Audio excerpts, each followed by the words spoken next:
زردہ چہرے والوں کا امام نہیں ہے. نبی نے فرمایا یا علی انت قائد غر المعجلین، اے علی تو روشن چہرے والوں کا امام ہے. یاد رکھیے گا علی کی دشمنی سے دو چیزیں خراب ہوتی ہیں، پہلے چہرہ خراب ہوتا ہے پھر شجرہ.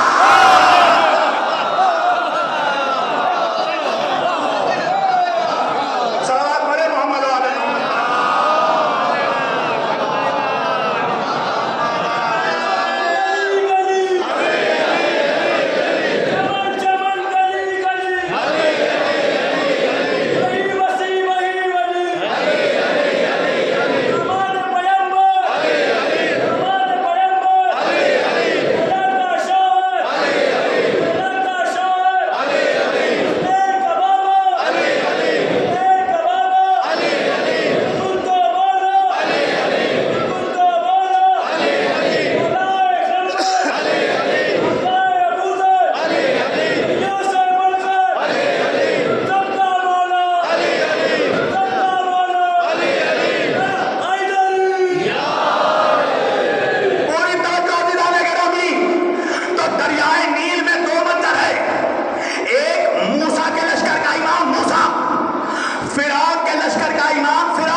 کیا موسیٰ کے لشکر میں سب اچھے تھے؟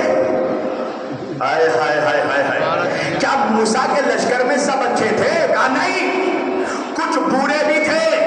دلیل، اگر برے نہ ہوتے تو بعد میں سونے کا بچڑا کس نے بنایا؟ سامری کس نے بنایا؟ پتہ کیا چلا؟ موسیٰ کے لشکر میں کچھ برے تھے.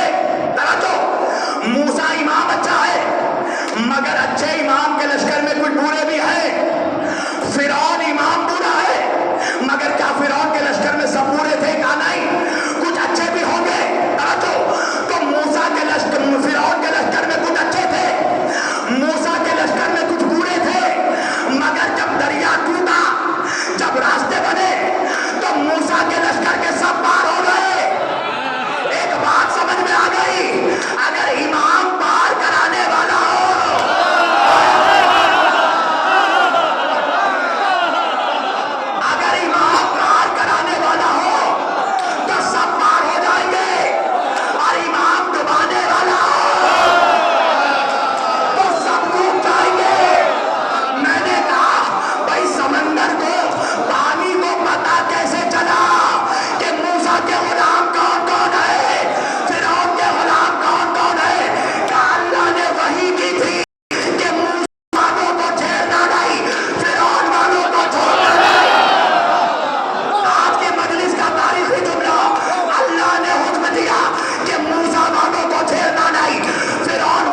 کہ میں نے سمیٹ دیا تھا.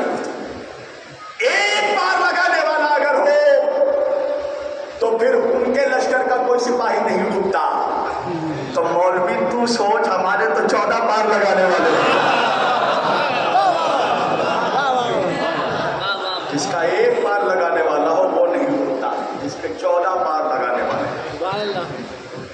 ہمارے بارے میں نہ سوچ, قسم خدا کی ہمارے اعمال میں کچھ بھی نہیں, تو یہ آزاداری ہماری نجات کے لیے کافی ہے, اس لیے کہ سیدہ نے وعدہ کیا. میرے لال, میں اس وقت تک جنت میں نہیں جاؤں گی جب تک تیرا ایک ایک عزادار جنت میں داخل نہ ہو. اللہ زہرا کا وعدہ ہے. عزادارو, ایک یہ اعلان سماعت کرنے بالخصوص کہ کل کی جو مجلس آپ اللہ سے گزارش ہے کہ آپ لوگ 1:30 بجے بالکل وقت مقررہ پر میری گزارش ہے تشریف لے آئیں, اس لیے کہ آپ جتنی جلدی آئیں گے مجلس اتنی جلدی شروع ہوگی. وجہ یہ ہے کہ کل مجھے اس مجلس کے بعد فوراً جانا ہے ایئرپورٹ. 5 بجے میری فلائٹ ہے اور مجھے انشاءاللہ 3:30 سے 4 بجے سے پہلے پہنچنا پڑے گا.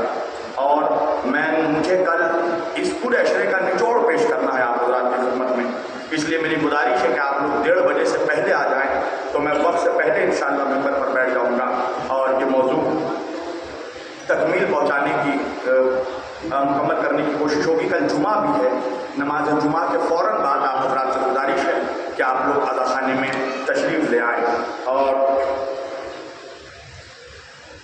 اس کے علاوہ یہی اعلان ہے کہ 1:30 بجے کل آپ لوگ عزا خانے میں تشریف لے آئیں, اور پیچھے امام زمانہ ٹرسٹ کے رضاکاران بیٹھے ہیں, جن حضرات کو تعاون کرنا ہے وہ جا کر وہاں پر تعاون کر سکتے ہیں. حقیقت تو یہ ہے عزاداروں کہ ہماری کیا حیثیت, ہماری کیا اوقات پہ ہم عزاداری برپا کریں. دنیا تو ہمیں مٹانے کو تیار ہے. آپ دیکھیے, قسم خدا کی 1400 برس آل محمد نے جو ظلم سہا وہ تو سہا ہے. ارے آل محمد کے ذکر کرنے والوں نے کبھی کوئی کم ظلم سہا ہے؟ ہم ذاکرین اہل بیت, آپ دیکھیے سوشل میڈیا اٹھائیے تو دونوں کوڑی کے لوگ ہمیں گالیاں دیتے ہیں, صرف اس لیے کہ ہم ذکر علی کرتے ہیں, صرف اس لیے کہ ہم ذکر حسین کرتے ہیں. اور ہم صبر اسی بات پر کرتے ہیں کہ جن کے باپ دادا مولا کو گالیاں دے سکتے ہیں, اگر آج ان کی اولادیں علی کے ذاکروں کو گالیاں دیں تو حیرت کی بات کیا ہے. آپ دیکھیے, اہل بیت کو تو تڑپایا گیا, کیا مومنین کے دل کو نہیں تڑپایا جاتا؟ یہ جانتے ہیں کہ یہ سال وہ سال ہے جب محرم کا آغاز ہوتا ہے, ہم غم حسین میں ہم مصروف ہو جاتے ہیں, جان بوجھ کر ہمیں مبارکبادی دی جاتی ہے, جان بوجھ کر ہمارے دلوں کو زخمی کیا جاتا ہے. حقیقت یہ ہے کہ یہ ہمارے دلوں کو نہیں, یہ آج تک سیدہ کے دل کو زخمی کر رہے ہیں. اور جس کی دلیل یہ ہے کہ دنیا کے چھوٹے سے چھوٹے پیر کی درگاہ چلے جاؤ تو اس کے درگاہ عالیشان پیمانے پر سجی ہوئی ہے, مگر زہرا کے قبر پر جاؤ تو ایک سایہ نہیں ہے قبر زہرا. آج بھی سیدہ کے دل کو تڑپایا جاتا ہے. عزادارو, ایک دعا فاطمہ نے مانگی تھی, بابا میرے حسین پر روئے گا, اور ایک دعا علی نے مانگی تھی اللہ سے, پروردگار مجھے ایک ایسا بیٹا عطا کر جو کربلا میرے حسین کی نصرت کرے. عالمدارو, مولا تمہارے ان ہاتھوں کو سلامت رکھے جن ہاتھوں سے تم علم ابو الفضل عباس کو اٹھاتے ہو. عباس ہمارا دھرم ہے. ایک عزادار جب بھی تڑپتا ہے تو یہ حقیقت ہے کہ اسے سب سے پہلے علم عباس کی یاد آتی ہے. کسی عزادار کے گھر میں جب مصیبت آتی ہے, میں اپنے گھر کی بات بتا رہا ہوں, جب بھی کوئی مشکل گھڑی آتی ہے تو میری والدہ پہلے عزا خانے کو کھول کر یہی دعا کرتی ہے, طوفان میں خطرناک بلاؤں سے بچانا, عباس علمدار تمہاری.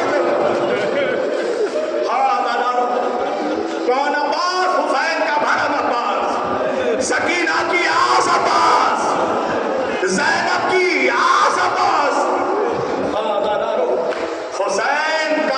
حسین کے فخر کا بھرم کا نام ہے عباس. عباس کے رہتے ہوئے کسی میں ہمت نہیں ہوئی کہ حسین کے سامنے آ کر کلام کر سکے یا حسین کی شان میں کوئی گستاخی کر سکے. عزادارو, 2 محرم کی تاریخ آئی, حسین کربلا پہنچے. ایک